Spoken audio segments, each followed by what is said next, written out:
Hello, John. I've got to mute myself because my daughter's making loads of noise in the background. Well, thank you for being considerate. That's not normally what you do. Normally we just hear all the screams and the thuds and the clunks. Yeah, that's the price I pay for not having a dedicated studio.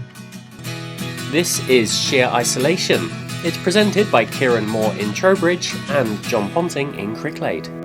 Well, I'm going to put a studio in my garden. I'm going to get a massive shed and I'm going to stick it all out there, and I can't wait.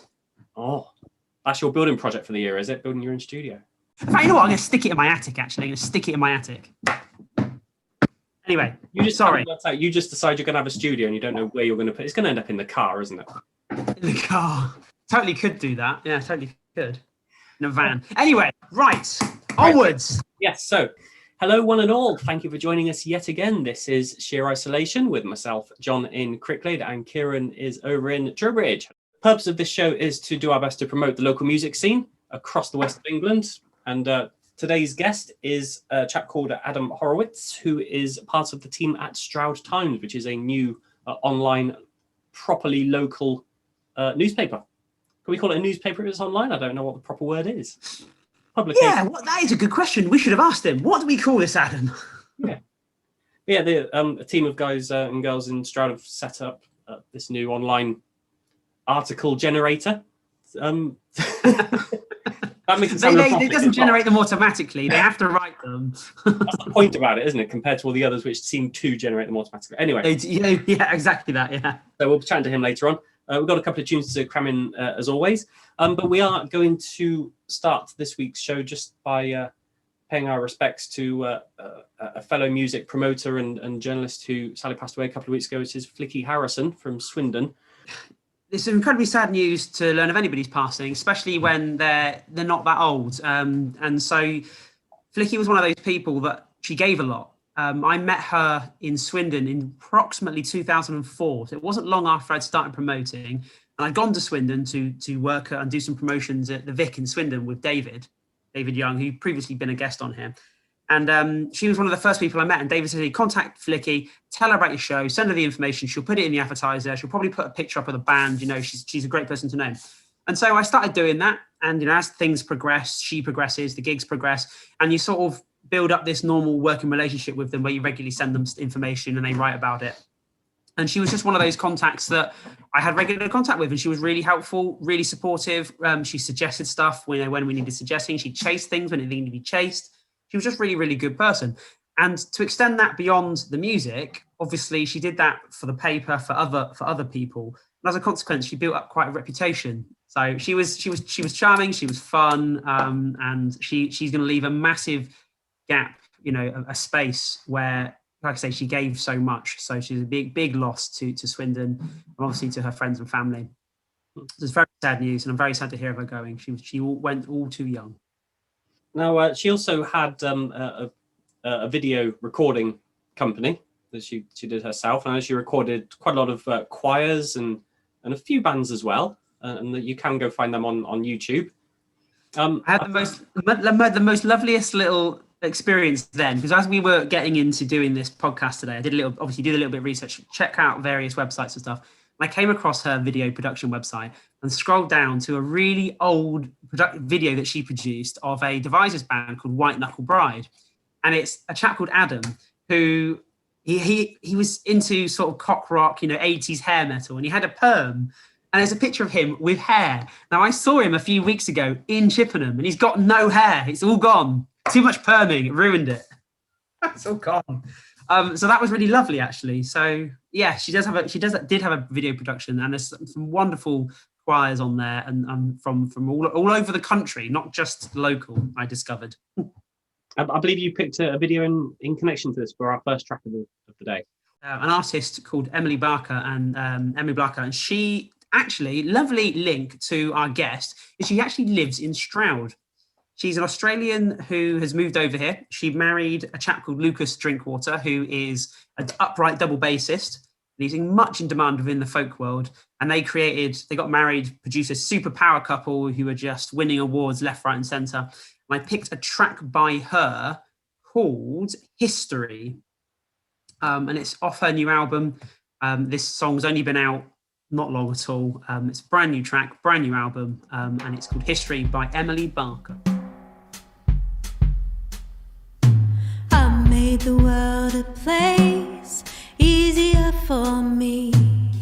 Money in my pockets over centuries. I'm a celebrated sinner with statues in the park. This world I made is harder the more your skin is dark.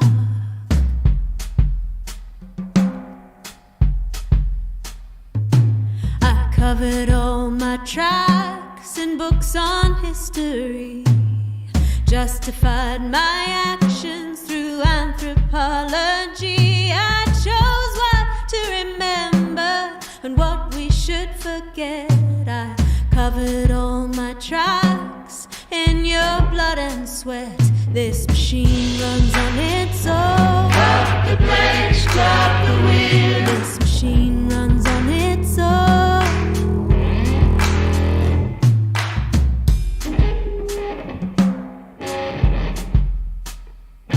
Since 1865, everyone is free, but I still get my labor complimentary. Who is working in the prisons now? Look and you will see that in 1865 I disguised slavery.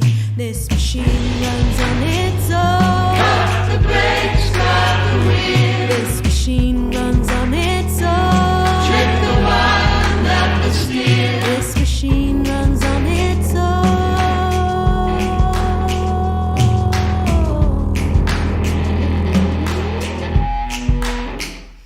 But a crack has appeared. It keeps me up at night. There are whispers, there are shouts, and I fear the wolf will bite. I've been a bully and a sinner. Now I'm on the way out. For the world I made is harder the more your skin is dark. This machine runs on its own. Cut the brakes, stop the wheel. This machine runs on its own. Trip the wire, melt the steel. This machine runs on its own. Cut the brakes, stop the wheel. This machine runs on its own.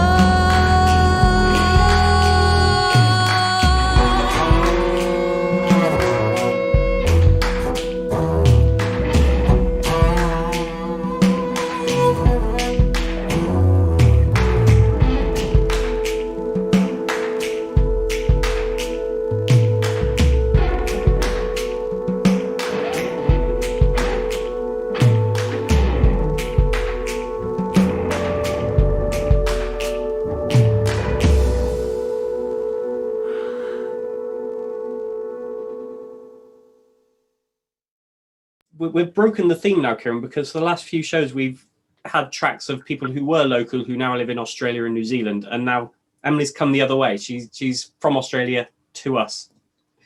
I think she toured the UK because she was in a band called Emily Barker and the Red. No, they were just called the Red Clay Halo. Or was it Emily Barker and the Red Clay Halo? I can't remember. Anyway, Emily Barker and the Red Clay Halo. They toured the UK. They released a split 7-inch with Frank Turner. Blah blah blah blah blah. She bumped into Lucas along these travels. They fell hopelessly in love, and she couldn't leave the country. That was it. It's like we've gone through some kind of weird musician exchange. It is a musician exchange. My wife just shouted, "Is that true?" Yes, Zoe, it's true. As if Kieran would make anything up on here. Would I make anything up? Obviously, maybe I'm making it sound like Disney. Obviously, it probably wasn't like Disney. She probably went back to Australia and came back to the UK and bumped into him again. And was like, I really liked you. I don't know the ins and outs of it. All I know is they fell in love and they got married. All right? Let's be Disney for a moment. Life's been crap for the last year. Product placement, Kieran. Product placement. Oh, so yes. So this is I ordered this CD from Sound Knowledge in Marlborough. I asked Roger to get it for me, and he said, "Kieran, it's coming." I said, "Brilliant! I'll come and collect it. Thanks very much." So I just popped around his house. I was passing. I thought, "Oh, I'll see Roger because he's always in. He's not working at the moment because the shop's shut." And I knocked on the door, and he'd bloody gone out to the shop, hadn't he? I didn't see him, so his wife gave it to me.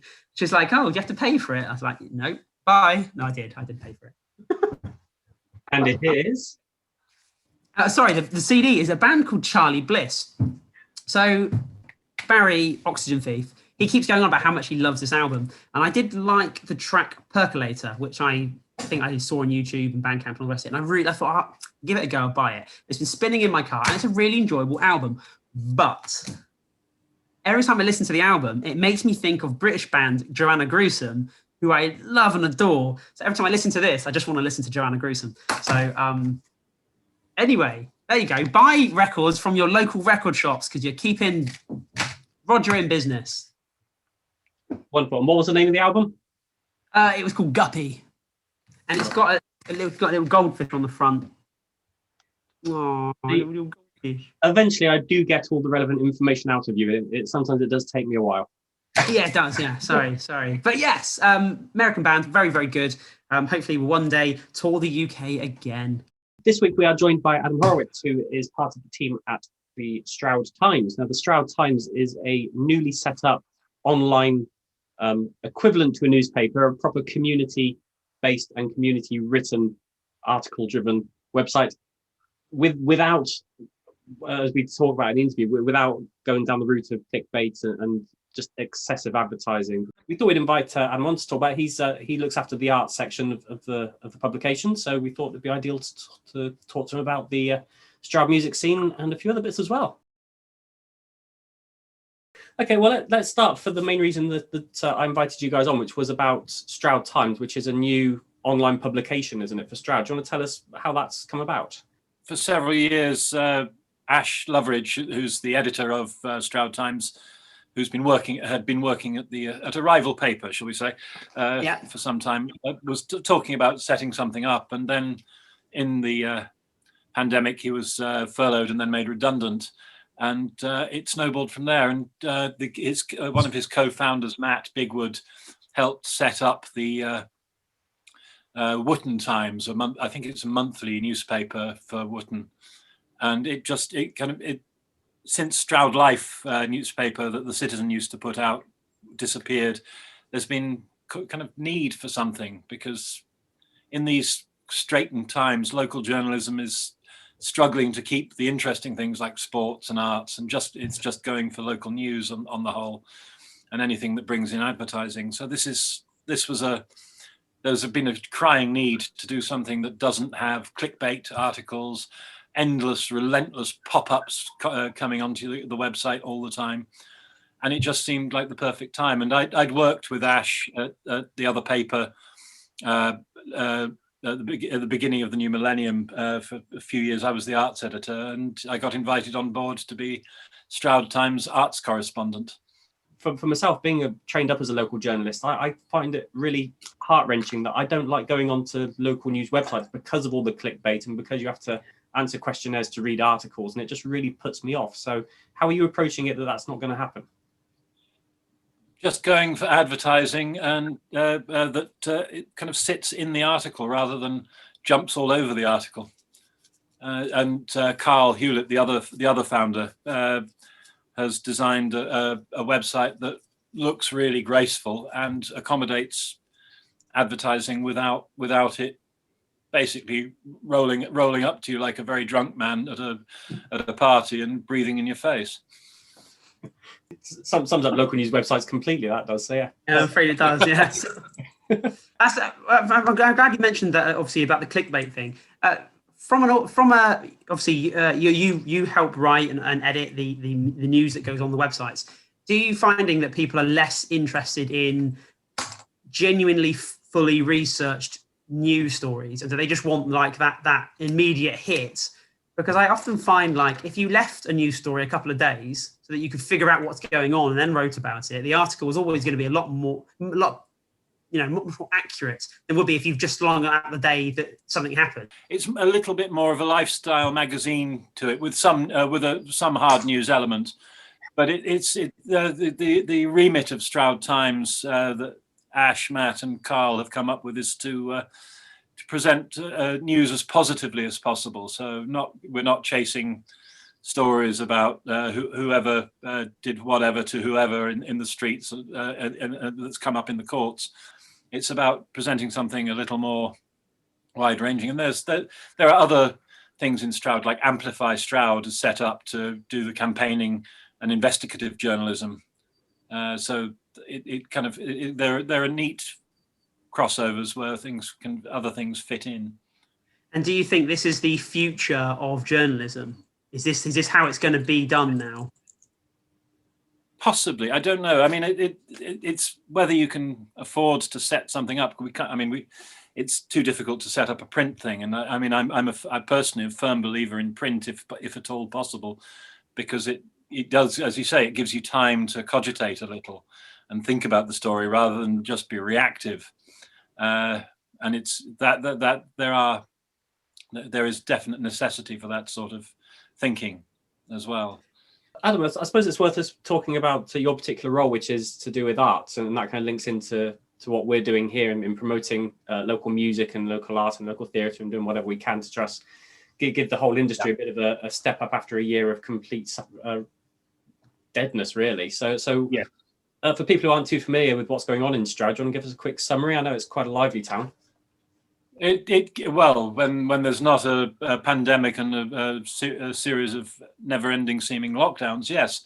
I mean, all of the good stuff is on kind of like seeds waiting for the spring, just about ready to come back out. So I mean, there's pubs like the Prince Albert, which is a nationally recognised live music venue, which has struggled. In fact, one of the nice things that's happening at the moment is Sound Records, one of the two record shops in Stroud.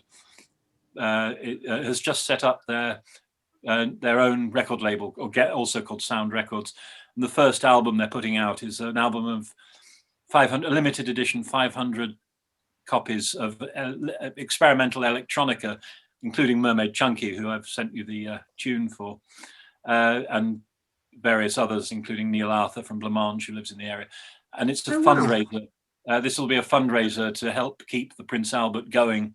I mean, as I say, I was the arts editor for years back in the early part of this millennium, and the art scene, as exemplified by Stroud Valley Art Space, and an awful lot of people doing things independently, is huge. There's an awful lot of writers, poets, novelists around. Stylistically anyway, very diverse range of musicians around. Everything from kind of heavy rock to very wibbly and strange electronica, which is, covers most of the bases you want. Stroud is very much seen as, like, I don't know, so independent and really does have its own identity, and it's really not doing things that everybody else is doing. It's so sort of fresh and unique. And I love to go on about the musicians there. I've got a few friends who have moved there from London or from Brighton because of how it's perceived. I've got Jack Dorian, he's in a band called Tankers the Henge.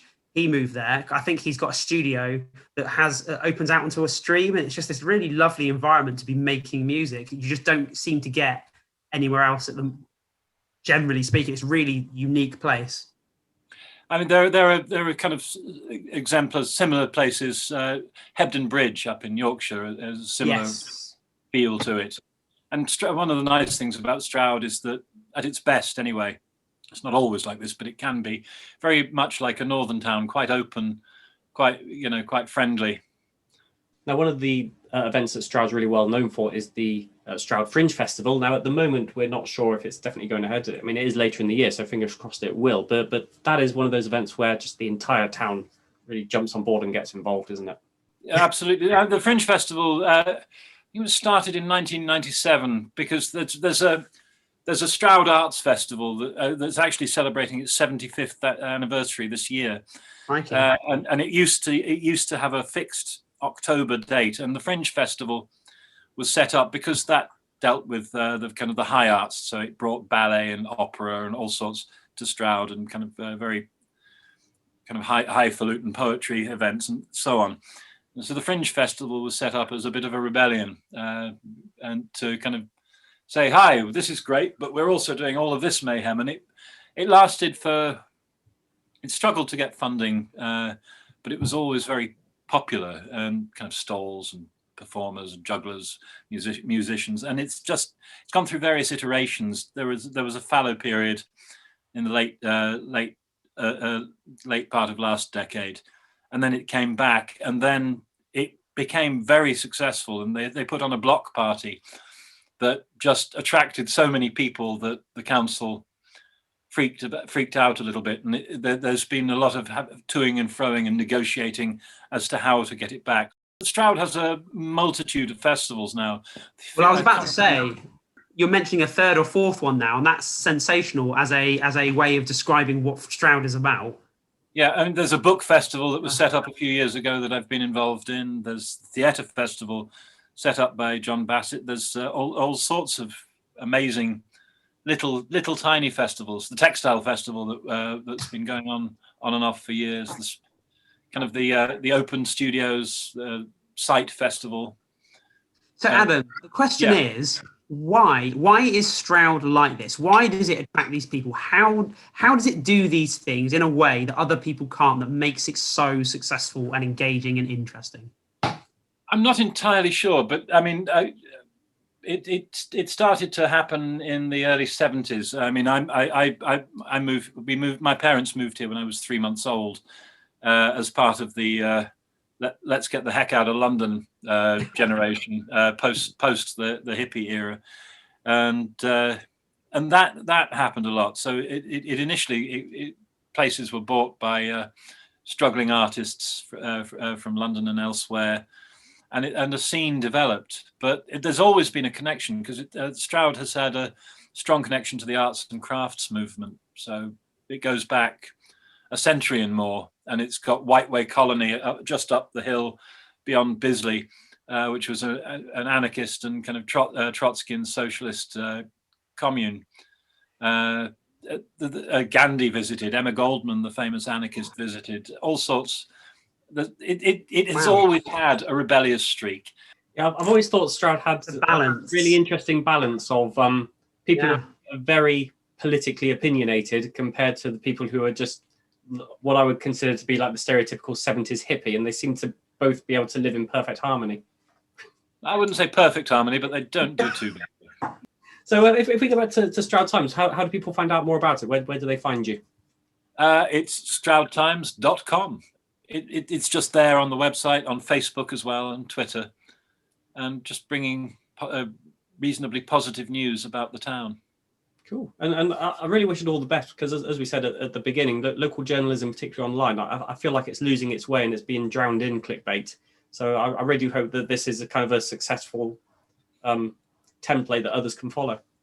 Well, that would be wonderful, because I mean, small towns need reasonable journalism that actually talks to them about themselves.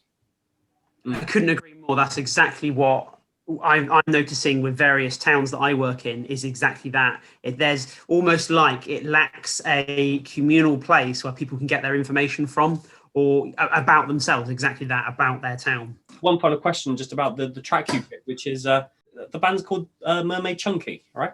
They released their debut album, Vest, the end of last year, limited edition of vinyl, and it's available on Bandcamp. And they I don't know the name of the other one, but Moyna, one half of Mermaid Chunky, is the daughter of the people who set up Stroud Valley Arts Space. And they kind of got 1 foot in Stroud and 1 foot in the North London experimental music scene. And they're great fun to see live, because they throw all sorts of instruments around the stage and various props, and it's good, strange, experimental music. Wonderful, brilliant, thank you. And this right up my alley. Cool. And this track is Gemini Girls. You're out shot. Your bum's still in shot. Okay, you're still in shot. You're in shot. In the middle of the shot. Your bum's in shot. Just your bum. Yeah, okay. Okay.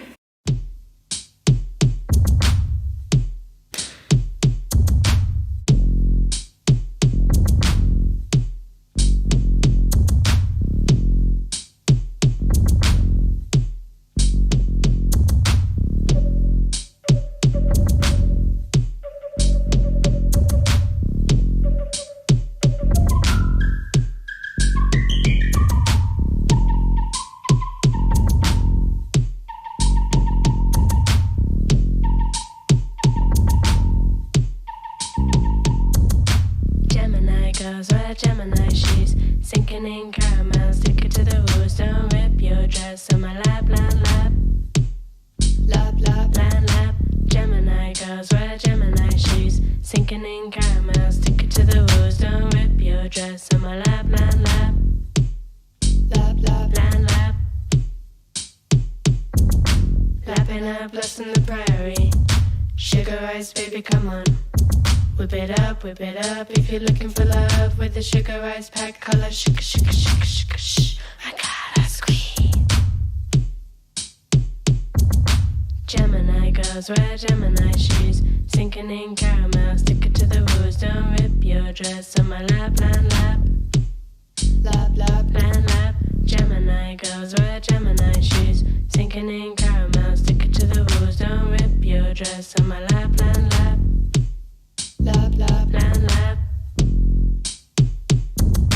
Lapping up, lost in the prairie. Sugar eyes, baby, come on. Whip it up, if you're looking for love. With the sugar eyes pack color, sugar, sugar, sugar, sugar, shh. My God, I squeeze.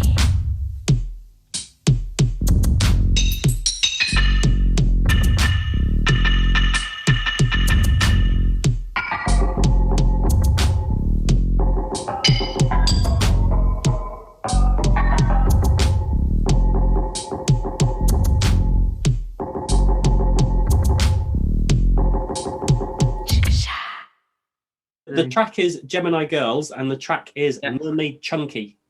Mermaid Chunky. Mermaid Chunky. Something about that I think to myself, that's not very PC. Time for some news. We're running out of time, Kieran. God, time for some news. Bookings are going crazy, aren't they? Yes, bookings are going crazy. In fact, the news is we will get someone from Trowbridge Town Hall onto the session maybe in the next couple of weeks. To talk about it, but basically Trowbridge Town Hall have got a programme of music that's fundamentally booked and in the can, and they're getting prepared to announce it, which is terribly exciting. In fact, I've just been writing a tech spec for the venue so they can start sending out to their musicians. So that's brilliant. But the big news, I guess, really is yesterday I had a meeting with a company called Life 2020, and they are a Bristol-based organisation, a collective, that they operate within the Black community about in sort of enabling people, platforming people, connecting people, networking, supporting each other, that sort of thing. They're going to bring a networking event to Trowbridge. A networking event will be aimed at young people, getting people talking, getting things happening, all exciting stuff. And it's going to end with some live music. And then with any luck, what's going to happen is they're going to enjoy the experience so much. Why would you not? It's a great town, great venue. They're going to then program monthly music nights, which they're going to program from all over the Southwest. But it's all going to be music that traditionally I probably wouldn't have put on. I wouldn't have advertised. I wouldn't have platformed it for no particular reason, but it's not necessarily, something that I would necessarily listen to. And so what we're really trying to make strides here and platform and really reach out to a much broader spectrum of the community. So with any luck, Live 2020 will have some great news for us very, very soon. Kieran, you are only one man. You cannot promote absolutely everything, although I'm sure if you had the time, you would. I want diversity, I want integration, I want all these things. And it's all very well me saying that. But at the end of the day, I'm one guy, as you say, and I'm also a white guy. And I don't want to be white guy's savior, champion Black people. What I want is the Black musicians and anybody out there who feels that they should have the opportunity to perform in these sorts of venues and shouldn't be held back by anything. They absolutely should. And these people, this organisation, Life 2020, are going to do that, and they're going to platform these people. They're going to use the correct sort of language and the correct sort of advertising, stuff that simply I just don't understand because it's not my culture. And that's going to be the telling difference between whether it's successful or not. It's not some guy trying to do it who doesn't really know what he's talking about. It's actually a group of people who are just great in their own right, who've now given the opportunity that they previously weren't given to them. So there you go. They're going to. Going back to all these dates you're getting in the diary, I worry that we're going to end up going from a year of no gigs to having to pick between 10 gigs every night because everybody's rushing to get themselves booked into venues. That probably will happen later in the year, almost certainly, yeah. Yeah. Well, that's something for us to look forward to later in the year, isn't it? Right, we will wrap things up then. So sheerisolation@gmail.com is the email address if you want to get in touch with us to send us any tracks or tunes or gig listings or anything that's going on. We always look forward to receiving emails, particularly about new music. Kieran just absorbs new music like a musical sponge. A wet sponge. Yeah. So, right, we will go our separate ways for another week, Kieran. So thank you very much for another interesting half hour. Always a pleasure, never a chore. You know that, John. Indeed, I do. Thanks for listening and watching, everybody. We will be back next week. Bye-bye. Take care. Bye.